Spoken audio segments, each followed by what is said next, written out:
తిరిగి వార్తలకు స్వాగతం.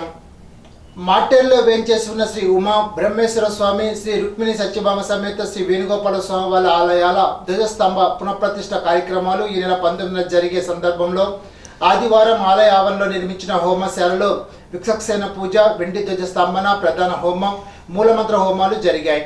అనంతరం పెద్ద ఎత్తున మహిళలు నర్సాపురం కాలువలో గోదావరి జలాలను బిందెలతో తీసుకుని విద్యా గణపతి ఆలయం నుండి శివ వైష్ణవాలయాలకు మేళతాళాలతో ఊరేగింపుగా తీసుకువెళ్లి నూతన పునఃప్రతిష్ఠ ధ్వజస్తంభాలకు సాయంత్రం అశేష మహిళా జన భక్త సమూహంతో పంచజ్యోతులతో గ్రామ ప్రదక్షిణ, బలిహరణ, హోమయాంత్రిక, దర్బార్ సేవల అనంతరం విశేష అలంకరణ, పంచశయాదివాస కార్యక్రమాలు నిర్వహించి నీరాజన మంత్రపుష్పం సమర్పించి తీర్థ ప్రసాదాలు వినియోగం చేశారు. కార్యక్రమాలను శివదేవుని చిక్కాలకు చెందిన స్మార్త ఆగమ పరీక్షాధికారి ర్యాలీ కృష్ణప్రసాద్, ఆగమ వాసుపతి శ్రీనివాసుల సీతారామాచార్యులు, విజయగోపాలాచార్యుల ఆధ్వర్యంలో ముఖ్యదాతలు తమ్నంపూడి రాధా, హరికృష్ణ, శిరీషారెడ్డి దంపతులు, విలగలప్పిరెడ్డి, శ్రీలక్ష్మి, తేతల గోపాలరెడ్డి, లలిత దంపతుల ఆధ్వర్యంలో మేడపాటి శ్రీనివాసరెడ్డి, సత్యభవాని, మల్లిడి రాజారెడ్డి, రాజేశ్వరి దంపతుల ఆధ్వర్యంలో పూజాధికారులు నిర్వహించారు. పెదపుల్లేరు సత్యమమ్మవారి ఆశీస్సులు ప్రజలందరికీ ఉండాలని తాను కోరుకుంటున్నానని పలువురు ప్రముఖులు తెలిపారు. పెదపుల్లేరు గ్రామదేవత సత్యమమ్మవారి జాతర కొలువు ఊరేగింపు కార్యక్రమం ఆదివారం భారీ స్థాయిలో నిర్వహించారు. ఆలయ కమిటీ చైర్మన్ కలిదిండి రామకృష్ణంరాజు, మాజీ అధ్యక్షుడు కలిదిండి నరసింహరాజు, కలిదండి కృష్ణానందవర్మ, కలిదిండి అప్పలరాజు కుటుంబ సభ్యులు తొలుత అమ్మవారికి ప్రత్యేక పూజలు, అభిషేకాలు చేయించారు. కలిదిండి అప్పలరాజు కుటుంబ సభ్యులు అమ్మవారికి ప్రత్యేక అలంకరణ చేయించి నైవేద్యాలు సమర్పించారు. ఉండి శాసనసభ్యులు మంత్రి రామరాజు, మాజీ శాసనసభ్యులు శివ స్వచ్ఛంద సంస్థ అధ్యక్షులు Vetukuri Venkata Sivaramaraju, DCCB chairman PV Narasimhamurthy, TDT board మాజీ డైరెక్టర్ గోకరాజు రామరాజు, జనసేన జిల్లా అధ్యక్షులు కురుకులపూడి గోవిందరావు, నియోజకవర్గ జనసేన ఇన్ఛార్జ్ జిత్తుక నాగరాజు తదితరులు అమ్మవారిని దర్శించుకున్నారు. గ్రామంలో పంచామృత అభిషేకాలతో కూడిన కలశాల ఊరేగింపు కార్యక్రమంలో మహిళలు పెద్ద సంఖ్యలో పాల్గొన్నారు. రామాలయం కమిటీ ఆధ్వర్యంలో బీసీ కాలనీ నుండి మహిళలు పంచామృతాలతో కూడిన కలశాలతో ఊరేగింపుగా వచ్చి అమ్మవారికి అభిషేకాలు చేశారు. ఈ సందర్భంగా పాల్గొన్న ప్రముఖులు అమ్మవారి 59వ జాతర మహోత్సవాలు కళ్ళ పండుగ జరుగుతుండడం శుభపరిమాణమని తెలిపారు.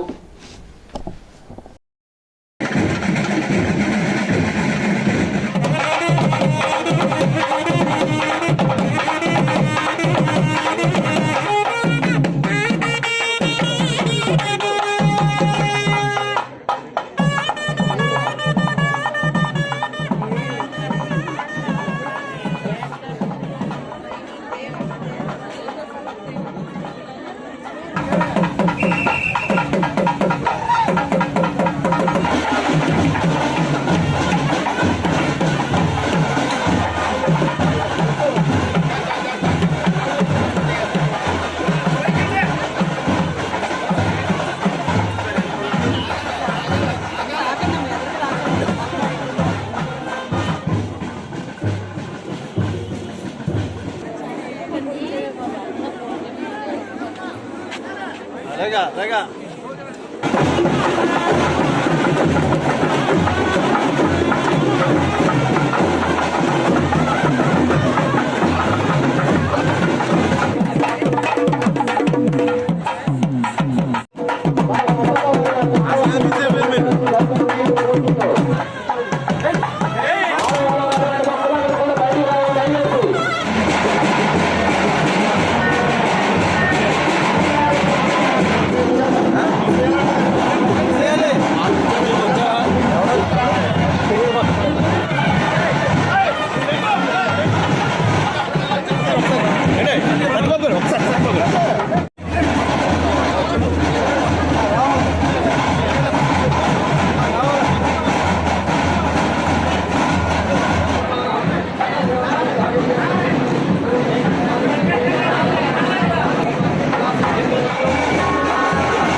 పెదపుల్లేరు గ్రామంలో వెంచేసి ఉన్న శ్రీ శ్రీ సత్తమ్మ తల్లి 59వ వార్షికోత్సవ శుభాకాంక్షలు గ్రామస్తులకి ఉండి నియోజకవర్గ ప్రజానీకానికి అందరికీ కూడా తెలియజేస్తున్నా.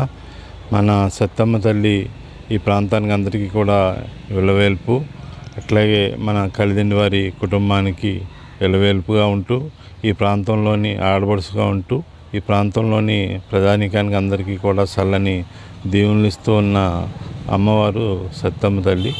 ఈరోజు 59వ జాతర మహోత్సవం గ్రామంలో జరిగింది. గ్రామంలోని చుట్టుపక్కల ఉన్న గ్రామస్తుల్లో ఆడపడుచులందరూ కూడా వచ్చి బిందులతోటి పాలు తీసుకుని వచ్చి అమ్మవారిని అభిషేకం గావించి అందరూ కూడా అమ్మవారిని దర్శించుకుని పూజా కార్యక్రమాలు నిర్వహించడం జరిగింది. అందులో కూడా మేము పాల్గొనే అవకాశం కలగటం మా అదృష్టంగా, అమ్మవారి ఆశీస్సులుగా భావిస్తూ మన కలిదిండి రామచంద్రరాజు గారు ఆధ్వర్యంలో ఆ రోజు పెదపుల్లేరు గ్రామంలో ఉండి నియోజకవర్గం అంతా కూడా చల్లని దీవెనలు ఇచ్చింది అమ్మవారు. అదే రీతిలో మన ఉండి నియోజకవర్గానికి ఈ ప్రాంత ప్రజానికానికి అందరికీ కూడా అమ్మవారు చల్లని దీవెనలు ఇవ్వాలి. అందరూ కూడా పాడి పంటలతోటి, ఆయురారోగ్యాలతోటి, అష్టైశ్వర్యాలతోటి. వీరవాసర మండలం రాయకుదురు యోగానంద పిరమిడ్ ధ్యాన మందిరంలో ఒకరోజు జ్ఞాన శిక్షణ కార్యక్రమాన్ని నిర్వహించారు. కార్యక్రమంలో హుజూర్ నగర్ కు చెందిన డి పద్మ పాల్గొని జ్ఞానబోధ చేశారు. ఈ సందర్భంగా ఆమె మాట్లాడుతూ ధ్యానం సర్వరోగ నివారిణి, జ్ఞానం ద్వారా శారీరక ఆరోగ్యం, మానసిక ప్రశాంతతతో పాటు ఇంగిత జ్ఞానం అలవడుతుందని అన్నారు. ప్రతి ఒక్కరూ భీమవరంలో బ్రహ్మర్షి తటవర్తి వీరరాఘవ్ నిర్వహించే 3 రోజుల ఆత్మజ్ఞాన శిక్షణ తరగతిలో పాల్గొని మరింత జ్ఞానాన్ని పొందాలని అన్నారు. జిల్లా కోఆర్డినేటర్ కేవిడి ప్రసాద్ ఈ నెల 24వ తేదీ శనివారం కేపీపాలెం బీచ్లో నిర్వహించే పౌర్ణమి జ్ఞానానికి అందరూ రావాలని పిలుపునిచ్చారు. కార్యక్రమంలో అందే రమేష్, పులిశెట్టి బాబీ, వీరవల్లి ప్రసాద్, చింతపల్లి నరసింహమూర్తి, విజయలక్ష్మి, శిరీష, అరుణ, ఆదిలక్ష్మి, నాగలక్ష్మి, సచివతి తదితరులు పాల్గొన్నారు. 12 కోట్లతో రహదారి పనులు చకచకా జరుగుతున్నాయని రాష్ట్ర కొత్త చీఫ్ విప్ ముందూరు ప్రసాద్ రాజు చెప్పారు. ఇప్పటికే కాళీపట్నం వంతెన నిర్మాణం పూర్తయిందని అన్నారు. పనులు మరింత వేగంగా చేసి రహదారి నిర్మాణం పూర్తి చేయాలని అధికారులను ఆదేశించారు. ఇప్పుడు ఏలూరు జిల్లా వార్తలు. గ్రీన్ఫీల్డ్ హైవే భూ నిర్వాసిత రైతులకు జిల్లా కట్టించిన హామీలు అమలు చేసి న్యాయం చేయాలని, లేకుంటే మరో దశ ఉద్యమానికి సమాయత్తం కావాలని ఆంధ్రప్రదేశ్ రైతు సంఘ జిల్లా కార్యదర్శి కె శ్రీనివాస్ అన్నారు. ఆదివారం ఎర్రంపేటలో నిర్వహించిన గ్రీన్ఫీల్డ్ హైవే భూ నిర్వాసిత రైతుల సమావేశంలో ఆయన మాట్లాడారు. గ్రీన్ఫీల్డ్ హైవే భూసేకరణలో రైతులకు తీవ్ర అన్యాయం జరిగిందని చెప్పారు. న్యాయమైన పరిహారం కోసం రైతులు పెద్ద ఎత్తున ఉద్యమం చేసినా అన్యాయం జరిగిందని అన్నారు. దీన్ని ప్రభుత్వం ఏమాత్రం పట్టించుకోలేదని విమర్శించారు. నష్టపరిహారం పెంచాలని కోరుతూ జిల్లా కలెక్టర్ కోర్టులో అర్బిటేషన్ దాఖలు చేసి సంవత్సరాలు గడుస్తున్నా తీర్పులు ఇవ్వడం లేదని అన్నారు. ఒకవైపు గ్రీన్ఫీల్డ్ హైవే పనులు ముమ్మరంగా సాగుతున్నాయని, రైతులకు మాత్రం న్యాయం జరగకపోవడం భావ్యం కాదని అన్నారు. సర్వీస్ రోడ్లు, బోర్లు కోల్పోయిన వారికి బోర్లు, విద్యుత్ లైన్లు, ఆయిల్ పంప్, కొబ్బరి తదితర ఉద్యాన పంటలకు పరిహారం పెంపు వంటి సమస్యలు పరిష్కరిస్తామని జిల్లా కలెక్టర్ ఇచ్చిన హామీ అమలు కాలేదని అన్నారు. మార్కెట్ విలువ ఆధారంగా పరిహారం పెంచి రైతులకు న్యాయం చేయాలని కోరారు. గ్రీన్ఫీల్డ్ హైవే వెంబడి కొవ్వూరు, భద్రాచలం రైల్వే లైన్ పేరుతో మళ్ళా భూసేకరణ జరుగుతుందని వార్తలు రావడంతో రైతులు ఆందోళన చెందుతున్నారని చెప్పారు. భూసేకరణ పేరుతో రైతులకు అన్యాయం చేస్తే ఊరుకోబోమని చెప్పారు. ఈనాటి బంగారు మాట. మనిషి ఉన్నతుడా కాదా అన్నది అతని విజయాన్ని బట్టి కాదు, ప్రవర్తనను బట్టి అంచనా వేయాలి. స్వామి వివేకానంద. ఈ వార్తలు ఇంతటితో సమాప్తం. తిరిగి బిజినెస్లో కలుసుకుందాం. అంతవరకు సెలవు. నమస్కారం.